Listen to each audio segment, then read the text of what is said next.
Hello, Townies! Happy New Year! Happy New Us! Hello, guys! Kasama ko ngayon si Shaira and Tessa. It's New Year and syempre, ang dami na naman tayo mga New Year resolution na naiisip na gawin. Alam mo yon. Pero ang tanong kasi dyan is, kaya ba natin gawin yung New Year resolution natin? Di ba?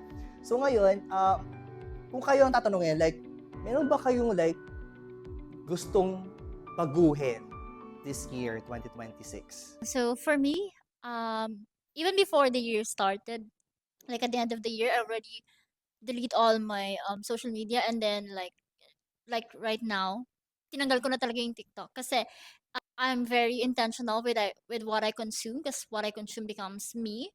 It became my habit and it became my mindset, and I don't really want that, and I want to control why what I put in my mind. And then also on TikTok, I buy a lot of things, so I think it's Budol. just it's just better to out of sight, out of mind. Yeah. Yeah. How about you, Tessa? For me, for 2026, I would like to be more consistent when it comes to taking care of my health. I would like to be more consistent when it comes to my workout. So like consistently doing yoga, doing my workout routine in the gym, and also very important is I would like to take care of my skin more. So yeah, Yeah. I would like to go back to the monthly facial, and then seeing and planning my diet as well. So That's yon. right. Sana ma-achieve for Yeah. 2026. I like what you said, no, na parang it's gonna be like you focus more on yourselves, ikaw rin, like you focus more Yeah. on your well-being. Mm. So I like how you guys take an action sa mga gusto nyo talagang baguhin and gawin for 2026. And I think if I'm gonna do something for myself naman, like it's more of my, my mental health siguro. I think I would like to change yung hindi naman totally change, pero I like to do something for my mental health, like yung pagiging overthinking ko, like yung pagiging anxious ko minsan. So I think that's something that I want to work on this year, 2026. And my next question is like, since you have these plans, so how you gonna do that?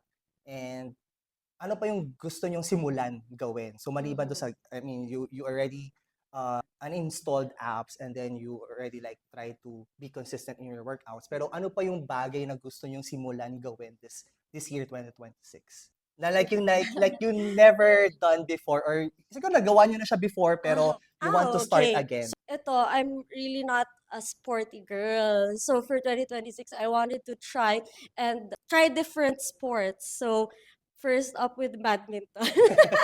Badminton. So, definitely, I would like and I would love to try different sports for 2026. So, not just yung workout and the yoga part, but starting different sports that I may like, because I Yeah. don't really love sports, but I would love to try it. I think for me, waking up without the phone beside me, because like it's very easy. It's become a habit.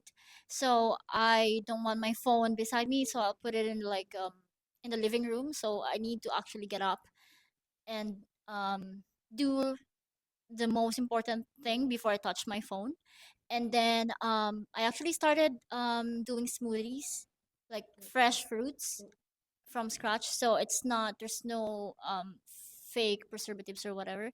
So yeah, and like journaling every day as I can. Yeah. Yeah, actually, I also want to start journaling. So, parang I would like to start like yung mga one sentence journaling, or at least man like two sentences or three sentences a day. So, yun yung gusto kong gawin para at least, whatever thoughts ko for today, or probably like ano yung nangyari sa akin for today na I want to remember or want to write in.